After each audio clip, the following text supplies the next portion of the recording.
Louvado seja o nosso Senhor Jesus Cristo. Bom dia, comunidade. Que alegria estar com vocês aqui na nossa casa querida, nossa casa de oração Monsenhor Mauro Tomazini, para este encontro de jovens casais. E sabe quando você tem a convicção, a certeza de que está no lugar certo, na hora certa, fazendo a coisa certa? É exatamente essa convicção que a palavra de Deus nos dá nesse dia. O Ângelo já bem alertava. O salmo da liturgia de hoje é a segunda palavra fundante da nossa comunidade javenice.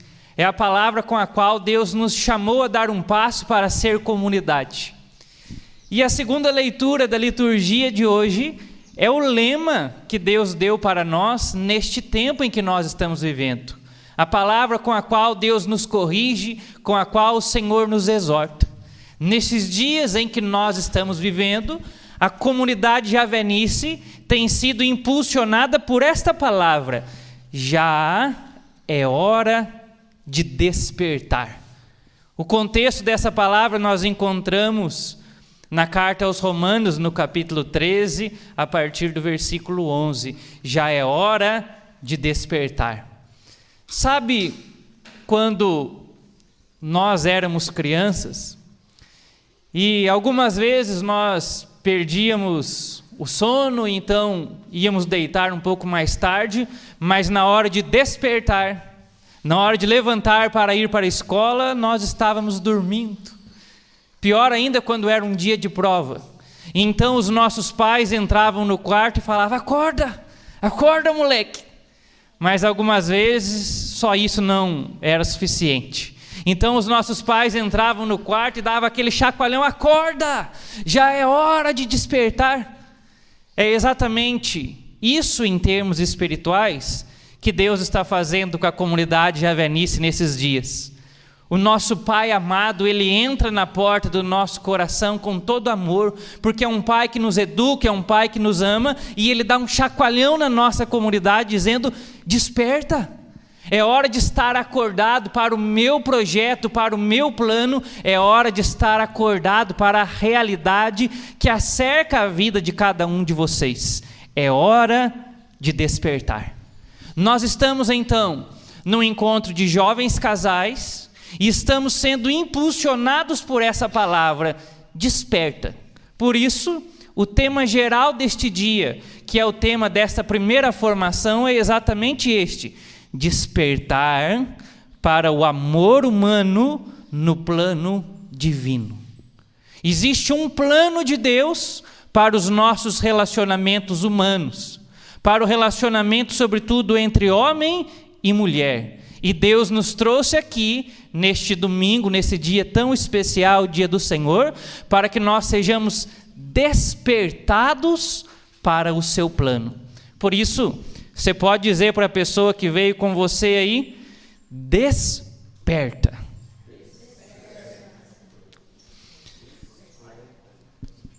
Meus amigos, é muito simples olhar para a nossa sociedade hoje, para a época em que nós vivemos, e perceber que a humanidade, em certo sentido, ela dorme para o projeto de Deus. A humanidade não está acordada para o plano de Deus. Pior do que isso, nós podemos dizer que a imagem do ser humano, a imagem do homem e da mulher, está completamente distorcida no dia de hoje. As relações entre homem e mulher estão completamente estremecidas. E existe uma área onde as relações de homem e mulher estão ainda mais estremecidas, que é na área da sexualidade. Não é novidade para ninguém que está aqui que o projeto que a sociedade nos propõe hoje para o relacionamento entre homem e mulher não é um projeto pautado no Evangelho, não é o plano de Deus. O projeto que nos é apresentado cada vez mais é o projeto do pecado. E em termos históricos, nós podemos dizer que aquilo que tem movido as relações nos dias de hoje é a chamada revolução sexual. A partir dos anos 50 e 60, se desperta no mundo algo que é anti-evangelho, essa chamada revolução sexual, ou facilitando, uma revolução pornográfica. É o que nós temos nos dias de hoje. Nós somos impulsionados por essa revolução sexual. E nós não precisamos aqui gastar muito tempo trazendo diversos exemplos que nos provem isso, o quanto as relações humanas estão desgastadas. Vivemos num tempo onde nos dizem que tudo é permitido. Aqui nós podemos até mesmo lembrar daquela música que entra nesse coro, do Lulu Santos, aonde ele diz, vamos nos permitir. Mas quando a sociedade nos diz que tudo é permitido, a sociedade hoje vai para um abismo. Saibamos disso. Existem nos dias de hoje pessoas que vivem pensando, por exemplo, em criar leis para descriminalizar a pedofilia. Isso é um absurdo. Pessoas que querem legalizar a pedofilia, achando que tudo é normal, que tudo pode. Nós estamos vivendo esse momento, mas é aí que entra o X da questão. Nós que estamos num ambiente religioso, nós que vivemos uma vida de comunidade, nós corremos o risco de entrar para um outro extremo que também é perigoso. Nós corremos o risco, então, de olhar para a situação que a sociedade nos propõe e ir caminhando para um lado completamente oposto, ao ponto de dizer, o corpo humano é mau. Ao ponto de dizer que todo o sexo é pecado. Então é melhor que a gente nem fale disso. Nós corremos o risco de cair num puritanismo doentio. Cuidado com isso. Hoje em dia, é como se nós tivéssemos apenas essas duas opções. A pessoa, quando vai se alimentar, ela se alimenta sempre com fast food. No café da manhã, fast food. No almoço, fast food. No café da tarde, fast food.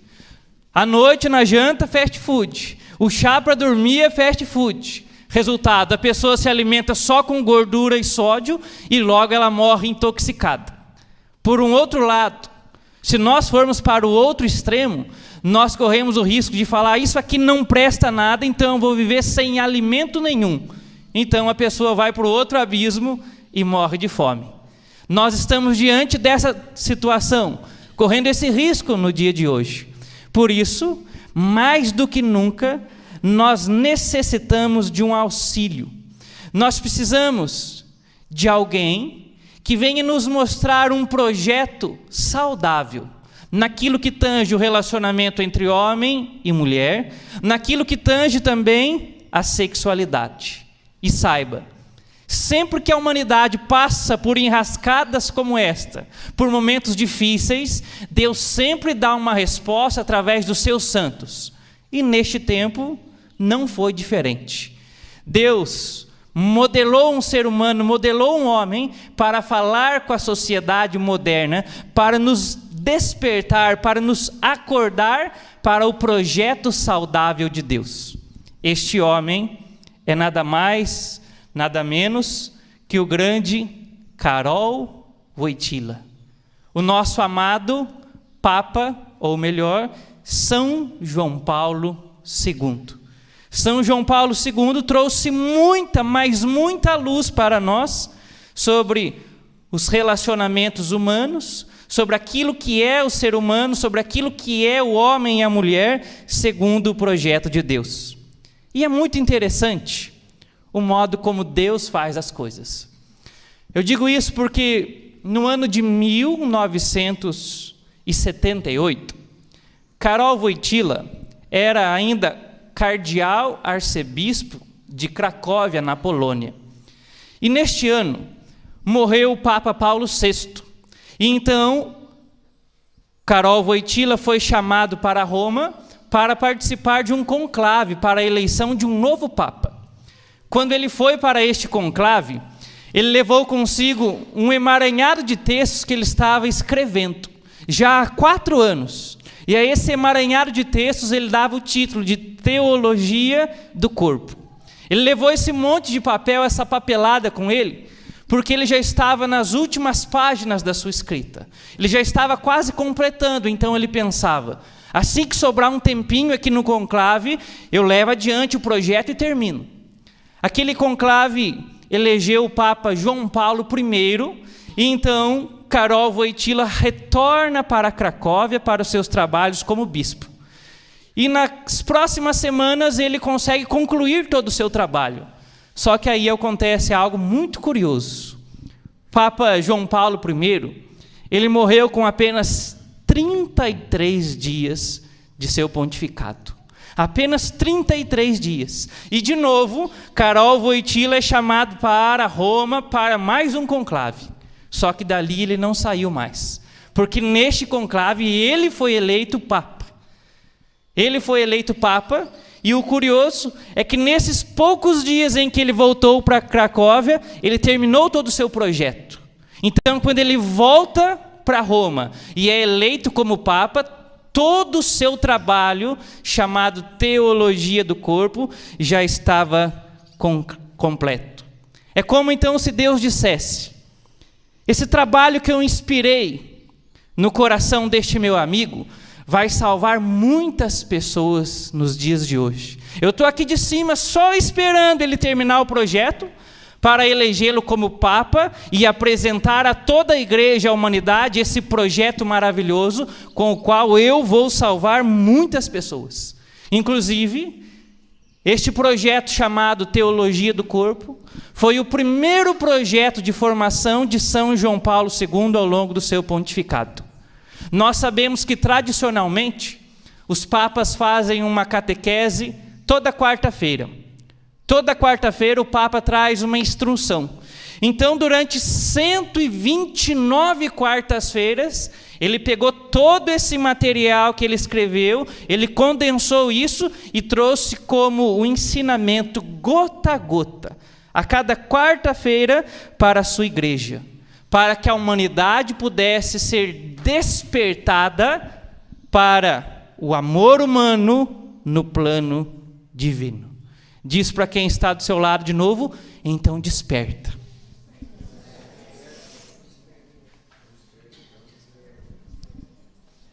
Leandro, mas o que é exatamente uma teologia do corpo?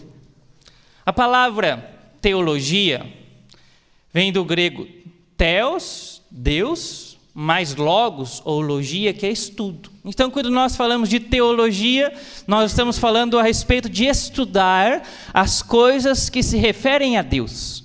Teologia do corpo, estudar as coisas que se referem a Deus, mas no campo do corpo. Um exemplo para que a gente venha compreender o significado disso. Vamos pensar numa mulher que ela vai no médico, ela vai no oftalmo. O médico, então, examina os olhos daquela pessoa e dá um diagnóstico clínico. Você tem que usar um óculos de 2 graus, 3 graus. Só que quando essa mulher chega na casa dela e se depara com o seu marido, ou num final de semana, quando encontra com o seu noivo e o seu namorado, esse homem com o qual ela se relaciona também olha nos olhos dela. Mas ele não olha nos olhos dela para dizer, você precisa usar um óculos de 3 graus. Não. Ele olha nos olhos dela porque os olhos são a janela da alma. Ele vê nos olhos dela algo mais profundo. É isso que São João Paulo II quer nos ensinar. Que nós devemos olhar para os nossos corpos, não apenas com um olhar técnico, mas olhar para os nossos corpos para enxergar nele uma realidade muito mais profunda. E quando nós olhamos para os nossos corpos, para perceber que dele nós extraímos uma realidade mais profunda, os nossos corpos então nos apontam para o centro do cristianismo. E qual é o centro do cristianismo, senão Jesus Cristo? E quem é Jesus Cristo, senão o Verbo que se fez carne. Jesus Cristo é o Verbo que se fez carne. Então, quando as pessoas viam Jesus, viam os seus gestos, quando as pessoas viam tudo aquilo que ele estava fazendo, quando as pessoas tocavam o corpo de Jesus, elas estavam vendo, elas estavam tocando o corpo daquele que é Deus. Aqui está então a sacada genial de São João Paulo II. Ele nos revela, ele nos ensina isso, que o corpo, e de fato só ele, é capaz de tornar visível o que é invisível, o espírito e o divino. O nosso corpo humano é capaz de tornar visível aquilo que é espiritual, aquilo que é divino. O corpo foi criado para transferir para a realidade do mundo o mistério oculto desde a eternidade em Deus e assim ser dele um sinal. Essa é a tese central, esse é o centro da teologia do corpo. Perceba isso então. São João Paulo II está nos ensinando que o corpo humano, ele não é apenas biológico, mas ele é também teológico. O corpo, ele fala a respeito de Deus. E como é que o corpo fala a respeito de Deus? Principalmente na diferença entre homem e mulher, masculino e feminino, e também na unidade entre os dois, que devem, segundo o projeto de Deus, se tornarem uma só carne. Deste modo, a teologia do corpo nos leva à redescoberta do significado da vida. Qual é o significado? Qual é o sentido da vida segundo o projeto de Deus? Jesus veio para nos dizer que nós devemos amar como Ele ama. Este é o novo mandamento que Ele nos dá: amar como Ele ama. São João Paulo II captou essa verdade evangélica e ele nos ensina então que Deus escreveu esta vocação de amar como Ele ama exatamente nos nossos corpos, ao nos criar homem e mulher e ao nos chamar para sermos uma só carne, como diz o livro de Gênesis. Meus amigos, entendamos isso. Tudo, mas exatamente tudo na criação, em certo sentido, aponta para Deus. É uma seta que aponta para Deus. E uma das coisas mais elevadas que aponta para Deus é justamente o corpo humano na sua relação masculina e feminina, homem e mulher. Assim como os reis magos tiveram a coragem de seguir uma estrela que os conduziu até Jesus, o menino que havia acabado de nascer, nós também devemos ter a coragem agora de aprender o significado do corpo para chegarmos mais até a presença de Deus. Por isso, nós podemos dizer, os casais digam um para o outro: tenhamos a coragem de aprender o significado do corpo.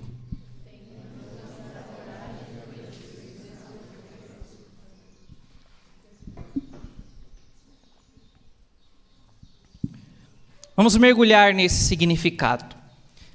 Certo dia, alguns fariseus, alguns doutores da lei, se colocaram num diálogo com Jesus e eles perguntaram para Jesus a respeito do significado do matrimônio. E Jesus respondeu da seguinte forma: acompanha comigo aí, Evangelho de São Mateus, capítulo 19.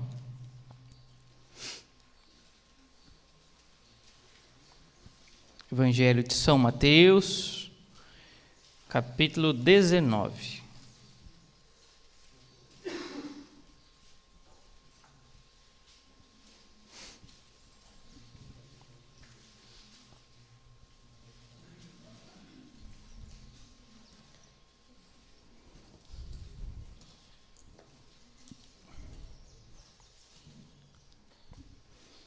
Podemos começar do versículo 3. Alguns fariseus aproximaram-se de Jesus e, para pô-lo à prova, perguntaram: é permitido ao homem repudiar sua mulher por qualquer motivo? Olha a resposta de Jesus. Ele respondeu: nunca lestes que o Criador desde o princípio os fez homem e mulher? E disse: por isso o homem deixará pai e mãe e se unirá à sua mulher, e os dois se tornarão uma só carne, de modo que eles já não são dois, mas uma só carne. Portanto, o que Deus uniu, o homem não separe. Diante dessa pergunta dos fariseus a respeito de matrimônio, Jesus os responde apontando para o princípio. E o que é exatamente o princípio? Jesus está falando sobre o projeto original de Deus, aquilo que nos é revelado no livro de Gênesis, como é que Deus pensou a humanidade antes que o pecado tocasse a humanidade. Qual é o projeto original de Deus para nós? E Jesus afirma que Deus nos criou homem e mulher. Hoje, por exemplo, se você precisar abrir uma conta do Facebook, o Facebook vai exigir de você que você coloque um nome, que você coloque um e-mail, que você escolha uma senha forte, senão não vale. E o Facebook exige que você diga qual é o seu gênero, o sexo. E aí você tem a opção masculino, a opção feminino e a opção outros. E essa opção outros é uma opção personalizada. Você pode dizer qual é o seu gênero. Mas a gente sabe que isso não é só no Facebook. Cada vez mais isso está no meio da sociedade. Hoje em dia, se formos a um banheiro público, cuidado para não entrar num terceiro banheiro. Essa é a realidade. Por isso, diante dessa situação que nós estamos vivendo, nós devemos perguntar: o que significa falar em verdadeira identidade de gênero? O que significa falar em verdadeira identidade de gênero? Segundo Jesus, o próprio Deus que se fez carne, a resposta só pode ser encontrada quando nós retornamos ao projeto original de Deus, ao nos criar homem e mulher, antes que viesse o pecado que distorceu o projeto de Deus. Portanto, seja qual for o número de identidades de gênero que o mundo tem nos apresentado, o ensinamento de Cristo ele é sempre definitivo. O que nos interessa é o projeto de Deus. Acompanha comigo de novo. Não lestes que o Criador no começo fez o homem e a mulher? E de novo citando Gênesis, ele acrescenta: por isso o homem deixará o seu pai e sua mãe, se unirá à sua mulher, e os dois formarão uma só carne. Assim já não são dois, mas uma só carne. Portanto, o que Deus uniu, o homem não separe. Diante dessa palavra de Jesus, os fariseus ficaram chocados com a insistência de Jesus em dizer que o homem não deve se separar da mulher, com a insistência de Jesus acerca daquilo que nós chamamos de indissolubilidade matrimonial. Inclusive, eles vão questionar Jesus: mas Jesus, como é que fica a situação? Moisés permitiu dar cartas de divórcio. Moisés permitiu que o homem e a mulher se separassem. E agora? Como é que fica isso? A resposta de Jesus, mais uma vez, aponta para o princípio. Mais uma vez, a resposta de Jesus aponta para o princípio. Olha aí o versículo 8. Jesus respondeu: Moisés permitiu repudiar a mulher por causa da dureza do vosso coração. Mas não foi assim desde o princípio. Repetindo, Moisés permitiu repudiar a mulher por causa da dureza do vosso coração, mas não foi assim desde o princípio. Ou seja, Jesus está dizendo: vocês acham que é normal isso? Essa história de homem e mulher não saberem se relacionar ao ponto de terem que se separar, vocês acham que isso é saudável? Não. Eu estou dizendo para vocês que isso não é correto. Digo mais, existe algo de muito errado no meio da humanidade. E o erro não está na natureza humana, naquilo que Deus criou, não. O erro advém do pecado. E o que é o pecado, irmãos? Senão a livre escolha do ser humano em romper o relacionamento de amor com Deus. Isso é o pecado. A nossa livre escolha de romper o relacionamento de amor com Deus. E sabe qual é a primeira grande consequência disso? Que também entre nós rompemos o relacionamento de amor. Basta olhar para Adão e Eva. Assim que pecaram e que romperam o relacionamento de amor com Deus, o relacionamento entre os dois vai estremecer. Cada um foge para um lado, um começa a falar mal do outro. Quando nós nos desviamos da presença de Deus, nós também corrompemos o nosso relacionamento de amor.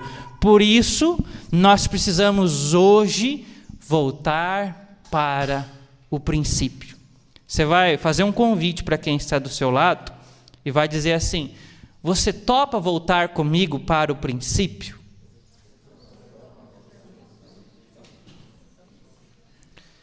Para a gente entender esse significado, um exemplo aqui. Vamos supor que desde o início da humanidade, segundo o projeto de Deus, o ser humano ele tem o domínio sobre o fogo. Domínio sobre o fogo. Mas com o passar dos dias da humanidade, num dado momento, nós perdemos o domínio sobre o fogo. Vamos pensar como isso seria trágico. O que isso significa? Não dá para comer mais comida assada, cozida. Vai ser só comida crua, só salada, verdura. Se for comer uma carne, tem que ser sushi. Está lascado. Mas aí, de repente, eis que um homem aparece e diz: eu não acredito que vocês estão vivendo. Vocês acham que isso é normal? Comer carne crua, pelo amor de Deus, que coisa mais horrível. Muito bem, eu quero dizer para vocês que desde o início do projeto de Deus, Ele nos deu a graça de dominar o fogo. E com o domínio do fogo, nós podemos fazer um churrasco.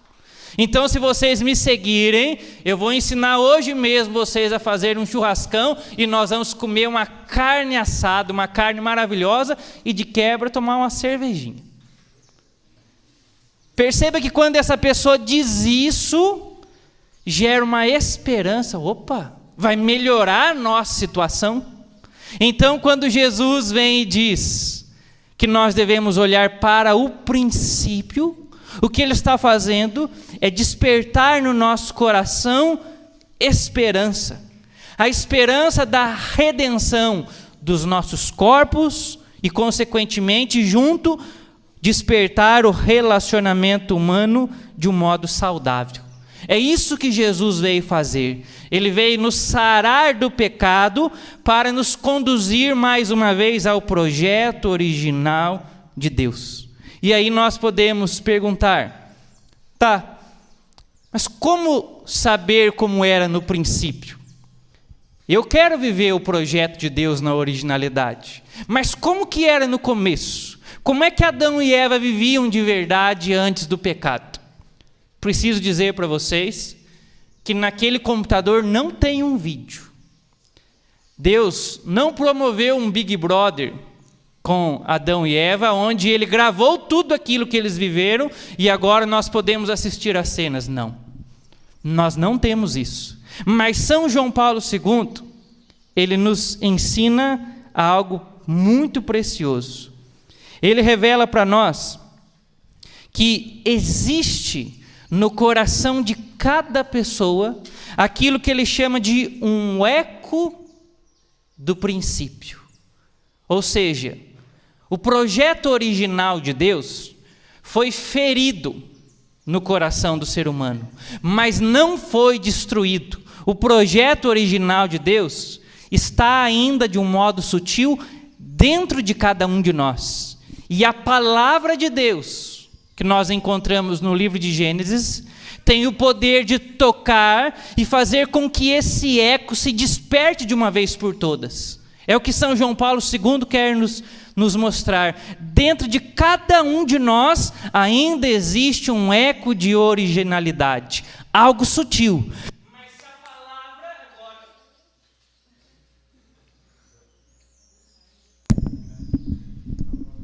Mas agora, se a palavra de Deus tocar o nosso coração, não vai ser algo apenas sutil, mas vai ser algo forte que vai direcionar a nossa vida.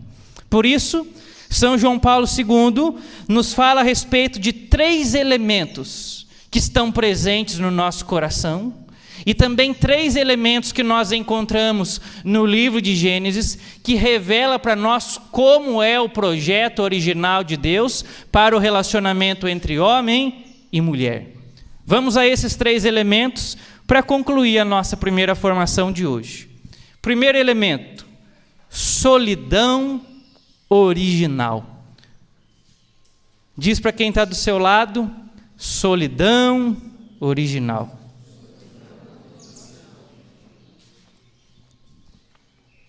E agora seja sincero com quem está do seu lado. Você vai perguntar para essa pessoa: algum dia você já se sentiu só ao longo da sua vida?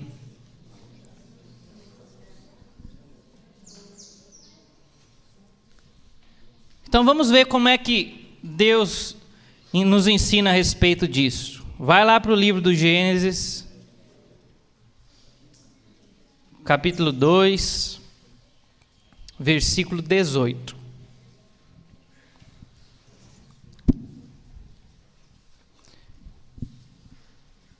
Gênesis 2, 18.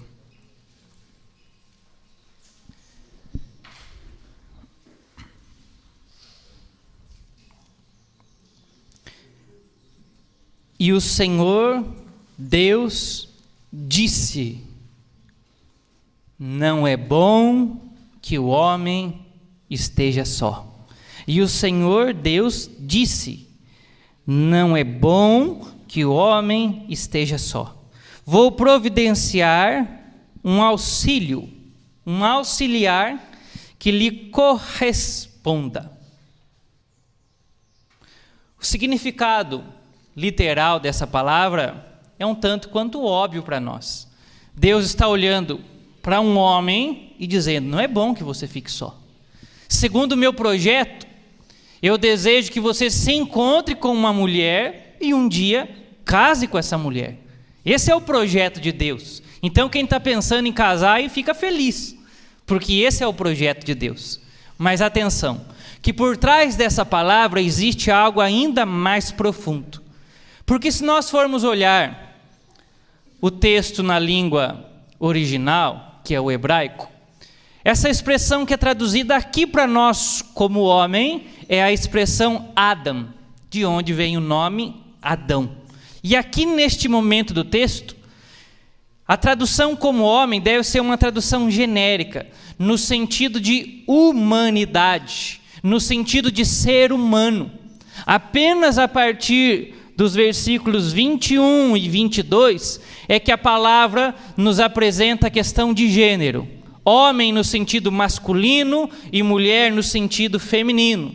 É apenas a partir dos versículos 21 e 22 que a palavra traz a expressão is, que é traduzida como macho no sentido de homem e macho, e issa, mulher, no sentido de fêmea. Então aqui neste momento, o Senhor está olhando para aquilo que Ele fez para o ser humano e dizendo: não é bom que o ser humano fique só. Não é bom que ninguém viva a solidão. E por que não é bom? É simples. Porque apenas o ser humano, entre as criaturas visíveis, é verdadeiramente imagem e semelhança de Deus. As outras criaturas não correspondem ao homem, ao ser humano, porque as outras criaturas visíveis não são imagem e semelhança de Deus, não são pessoa como o homem é. E para que aquele ser humano pudesse entender isso, compreender isso que Deus quer revelar a ele, Deus colocou o ser humano para realizar um trabalho, realizar uma tarefa. A tarefa de dar nome às criaturas. Não é isso que nos diz a palavra? Então Deus colocou Adão, o ser humano, para dar nome às criaturas. Mas atenção, que dar nome às criaturas não é apenas colocar um rótulo nas criaturas. Dar nome na Sagrada Escritura significa conhecer a essência, compreender o significado de cada coisa e aí sim dar um rótulo, uma palavra que exprime essa essência. Com a inteligência que Deus deu ao homem, ele deveria então observar as criaturas todas e entender o significado de cada coisa. E quando o ser humano faz isso, ele olha para si e diz: puxa vida, nada daquilo que eu vi neste mundo essencialmente é como eu. E por que nada é igual? Porque nada é pessoa como o ser humano. Os minerais, os vegetais e os animais não são pessoa como eu e você. Um cachorrinho, nós nunca chamamos ele de pessoa. Tem algumas pessoas sem juízo que até chamam um cachorro de filho, mas nunca chama cachorro de pessoa, porque um cachorro ele não é uma pessoa. E o que nós temos que nos diferencia tanto dos animais? O que nos faz ser pessoa e eles não? Em uma palavra, nós podemos resumir como liberdade. Uma pessoa é uma liberdade. Isso significa então que Adão, o ser humano, ele não é determinado pelos seus instintos corporais como é o animal. Os animais vivem como se fossem robozinhos, mas o ser humano não. O ser humano, ele é livre, possui inteligência para entender o significado de cada coisa e vontade para escolher em função daquilo que ele compreende, em função daquilo que Deus revela. O ser humano é livre. Como os animais, o ser humano também é pó. Como os animais, o ser humano ele também é feito de matéria. Mas o ser humano não é apenas matéria, porque um pó não é livre para escolher. O grande diferencial é que Deus fez o ser humano com o pó da terra, aquele boneco de barro, mas soprou as suas narinas. É esse sopro de Deus que confere ao ser humano a graça de ser imagem e semelhança, a graça de ser pessoa, a graça de ser uma liberdade. E aí nós podemos perguntar: por que é que Deus dotou o ser humano de liberdade? É simples. Porque Deus nos fez para o amor. O ser humano foi feito para ser amado e para amar. E só existe autêntico amor onde há liberdade. Onde existe imposição, onde existe escravidão, não existe amor. O amor é sempre livre. Desse modo, então, Deus está revelando ao ser humano através da solidão original e através deste trabalho de dar nome aos animais, que o ser humano ele só é feliz quando livremente ele entra em uma aliança, em um relacionamento com o seu Criador, que é o próprio Deus. São João Paulo II diz isso na Teologia do Corpo, no parágrafo 9, e isso é muito forte. Ele diz assim, Deus deseja se casar com o ser humano. Não se assuste.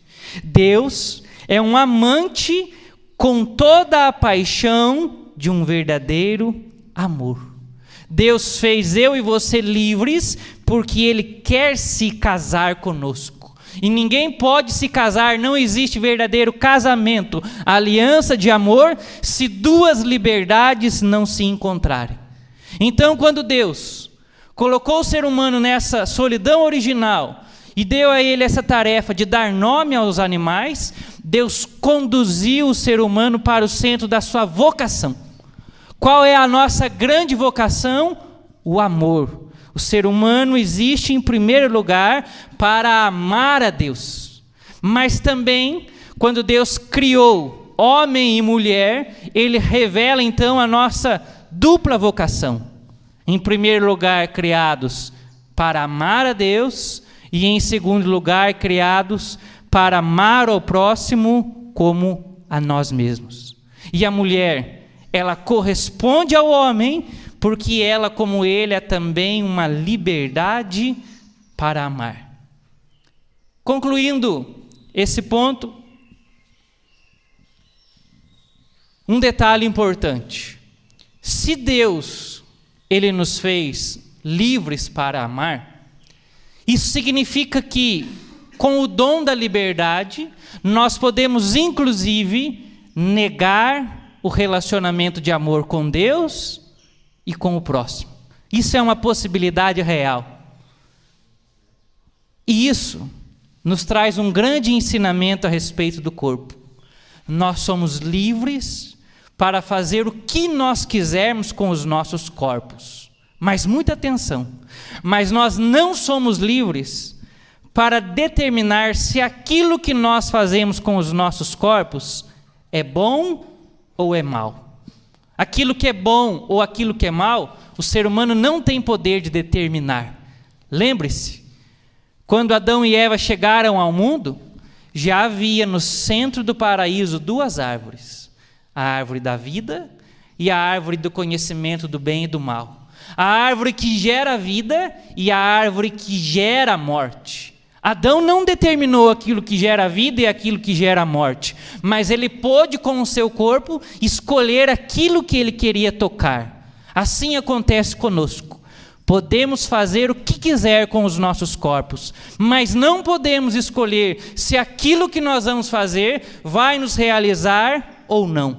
O bem ou o mal, o ser humano não inventa. Isso nos é dado por Deus. E as nossas escolhas são sempre em função se queremos o bem para nós ou se queremos para nós o mal, sabendo que não somos nós que determinamos aquilo que é bom e aquilo que é mal. Por isso você pode dizer para quem está do seu lado: solidão original. O segundo ponto, o segundo item que nos ajuda a entender como era o relacionamento do homem com a mulher no princípio, é a expressão unidade original. Unidade original. Depois que Adão deu nome aos animais, depois que Adão realizou o seu trabalho, Deus colocou o ser humano num sono, e aí sim ele fez homem no sentido masculino e mulher no sentido feminino. E nós podemos imaginar a felicidade do homem quando ele viu a mulher a partir da palavra de Deus. Olha aí no versículo 22.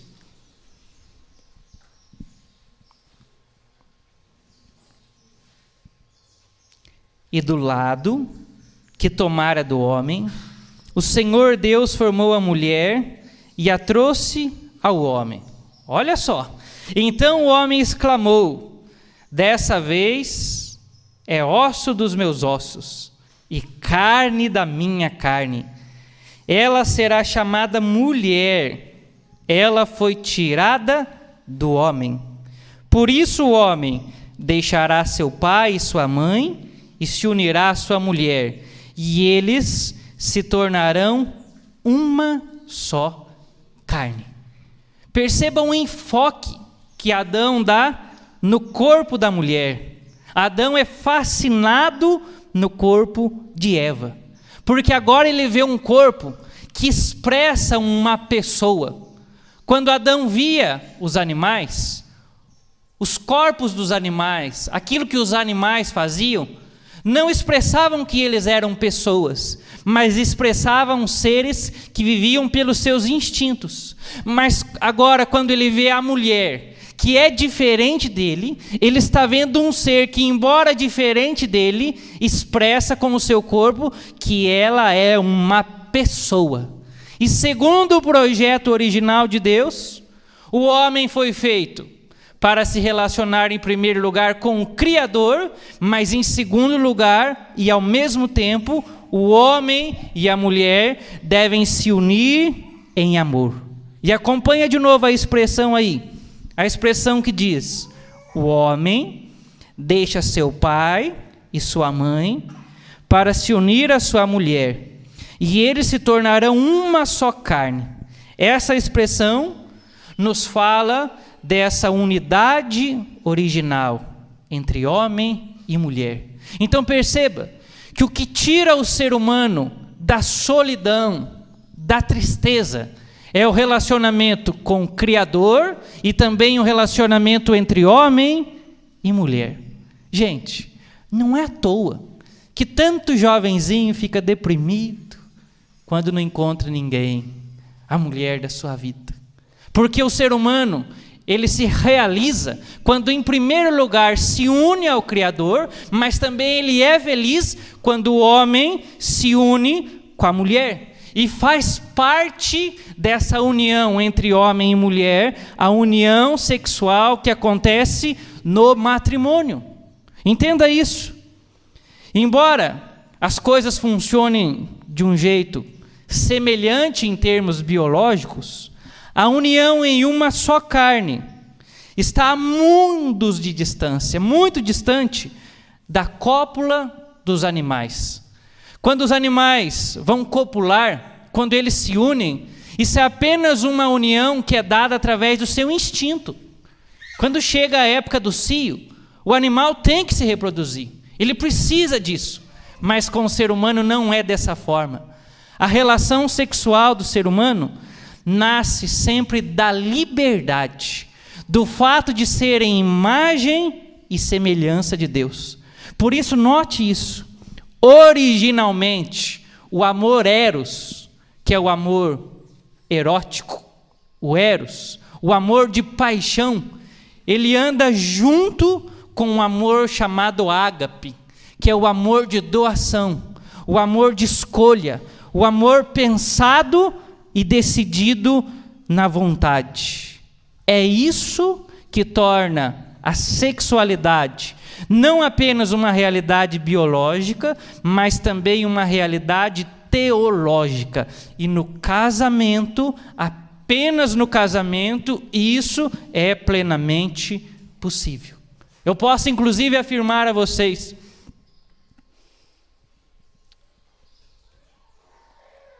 aqui ó, os animais, eles podem cruzar, mas eles não podem entrar em comunhão. Uma comum união só é possível quando duas liberdades se unem em amor. A comunhão de pessoas só é possível ao ser humano. E quando isso acontece, inclusive no nível sexual, dentro do casamento, então a união sexual é uma seta que aponta diretamente para Deus. Leandro, como isso é possível? Como é que o sexo no casamento é uma seta que aponta diretamente para Deus? Meus amigos, Deus, ele é a Santíssima Trindade. Pai, Filho e Espírito Santo. São três pessoas divinas, pessoas distintas. O Pai, ele não é o Filho, e o Filho não é o Pai, mas Pai e Filho vivem plenamente, eternamente unidos em amor, que é o Espírito Santo. Ora, nós temos então, na união matrimonial, duas pessoas distintas, diferentes, um homem e uma mulher. É para ser diferente. E quando estes dois diferentes se unem, mas são pessoas, nós temos uma união em amor. E essa verdadeira união em amor nos lembra em muito daquilo que é a Santíssima Trindade. Deus é uma comunhão de pessoas. Quando homem e mulher estão unidos, isso nos faz lembrar que Deus, Ele é uma comunhão de pessoas. Por favor, não estou dizendo que Deus tem um corpo, que Deus faça sexo como nós, não. Deus, Ele é espírito, mas a união entre o homem e a mulher, sexo masculino e feminino no casamento, isso é uma seta que aponta para Deus.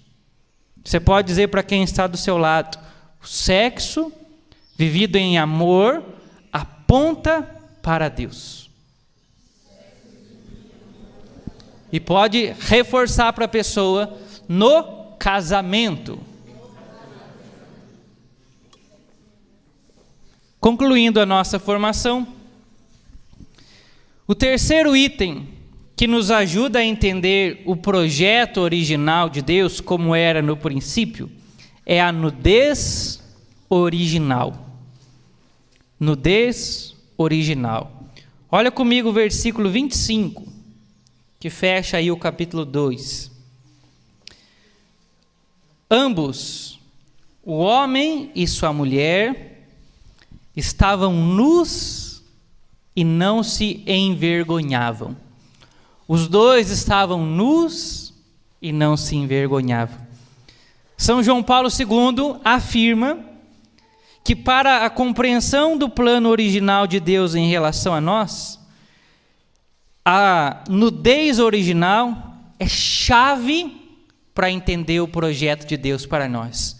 Mais inclusive do que os outros pontos, aqui nós temos para os dias de hoje algo que é chave. Como é que nós podemos entender isso? Ainda mais nós que vivemos já no mundo de pecado. Ainda mais nós que viemos depois que Adão e Eva teceram folhas para si, para esconder os seus corpos. Como é que a gente entende isso? Que os dois, lá no paraíso, estavam peladões e não se envergonhavam. Como é que nós vamos entender isso? Vamos a um exemplo. Pense comigo numa mulher, quando ela vai tomar banho. Quando ela está sozinha em casa, obviamente, de preferência, ela toma banho pelada. Não sei se isso é uma novidade para vocês. Acho que vocês tomam banho tudo pelado, né, gente?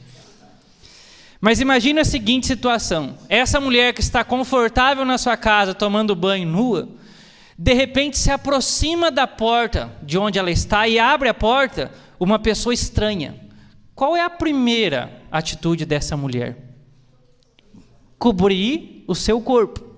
E por que a mulher cobre o seu corpo? Porque o corpo não presta? Porque o corpo é mau? Porque um corpo é uma aberração? Muito pelo contrário. A mulher, ela cobre o seu corpo porque o seu corpo é uma preciosidade. É algo santo que Deus deu a ela. E essa preciosidade não deve ser violada. Então ela cobre o seu corpo para proteger o seu corpo de um possível olhar luxurioso de um estranho. E o que é essa bendita luxúria, este olhar luxurioso? A luxúria é simplesmente o desejo sexual fora do plano de Deus. Todo desejo sexual fora do projeto de amor de Deus, fora do plano de Deus, nós chamamos de luxúria. Agora entenda isso. Antes que o pecado entrasse no mundo, obviamente, não existia luxúria. Adão e Eva viviam uma verdadeira inocência original, uma verdadeira pureza. Isso quer dizer que no princípio, em hipótese alguma, Adão via Eva como um objeto de satisfação. Eva também não via Adão como um objeto de satisfação sexual. Por isso os dois podiam andar nu sem se envergonhar. Eles experimentavam uma total ausência de defesa na presença do outro. Eles ficavam sempre tranquilos quando um olhava para o outro, porque não havia nenhuma ameaça de ferir a dignidade do outro. Perceba isso então. A dignidade do ser humano, naquilo que diz ao sexo e ao corpo, só é ferida quando o pecado entrou no mundo. E se nós estamos hoje num mundo tomado pelo pecado, o que nós devemos fazer sempre é cobrir os nossos corpos. Hoje em dia, nós precisamos cobrir o nosso corpo. Cobrir, sobretudo, aquilo que se refere às nossas regiões que fazem referência à sexualidade. Por quê? Porque isso é mal? Porque isso é feio? Porque isso é ruim? Não. Porque é muito santo. Porque é muito digno. É por isso que nós precisamos cobrir e nos cobrir bem. Porque o nosso corpo é santo.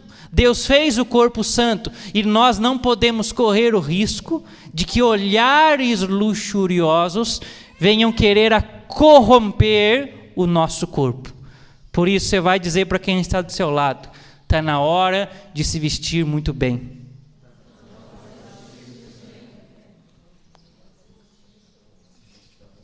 Concluindo, a compreensão então da nudez original nos faz mergulhar também para aquilo que nós chamamos de amor esponsal, ou amor conjugal, ou simplesmente o sexo dentro do casamento. Porque pense comigo, o corpo de um homem, ele é completo em todos os seus sistemas biológicos, menos num. O corpo da mulher também. É completo em todos os sistemas biológicos, menos um. Tudo é completo, menos o nosso sistema reprodutivo, que só se completa verdadeiramente quando os dois se unem. Então Deus está dando esse recado para nós. Homem e mulher são destinados um ao outro, até mesmo num nível biológico.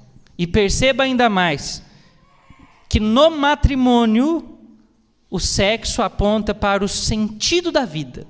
Qual é mesmo o sentido da vida? Amar como Deus ama. E que esse amor divino não é nunca um amor estéril, mas é um amor que gera frutos. Por isso esse é o projeto de Deus. Os dois se unem e eles devem se multiplicar. É o primeiro mandamento que Deus deu para o ser humano, Gênesis 1, 28. Crescei-vos e multiplicai-vos. Quando duas liberdades, homem e mulher, se encontram no matrimônio, então eles devem gerar filhos. Isso é uma seta que aponta diretamente para Deus. É uma seta que nos revela que Deus ele não é estéril. Deus ele é frutuoso. O amor gera frutos. Então, quando homem e mulher se unem sexualmente, dessa união abençoada por Deus, nascem filhos. Todas as vezes em que alguém olha para os filhos devem nos fazer lembrar disso. O amor não é estéril, o amor é frutuoso, o amor é fértil, porque Deus é fértil. Quero convidar você a ficar de pé.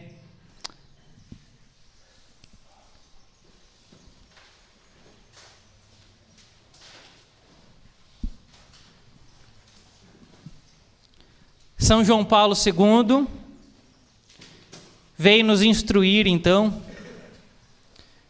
sobre a revelação divina da Sagrada Escritura.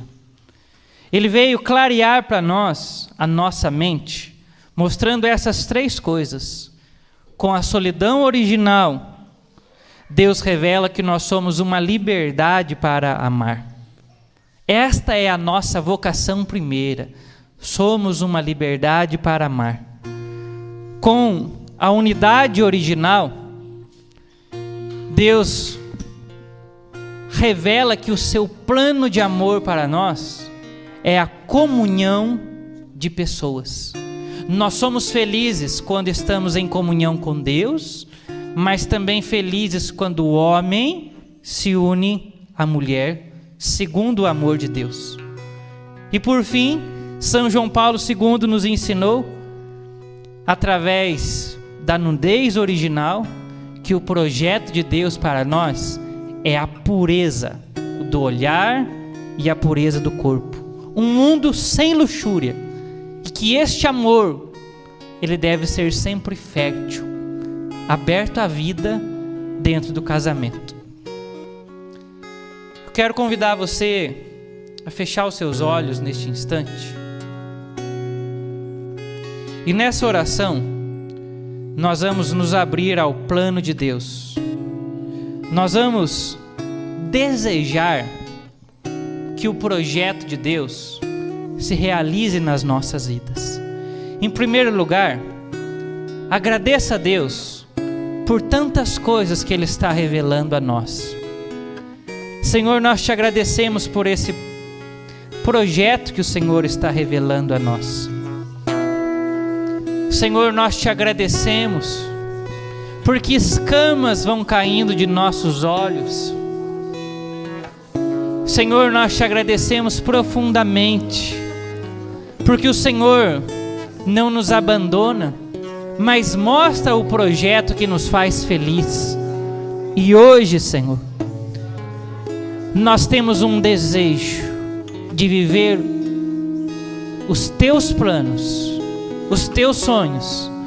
Nós queremos nos submeter ao teu plano de amor, Senhor, ao teu projeto de amor.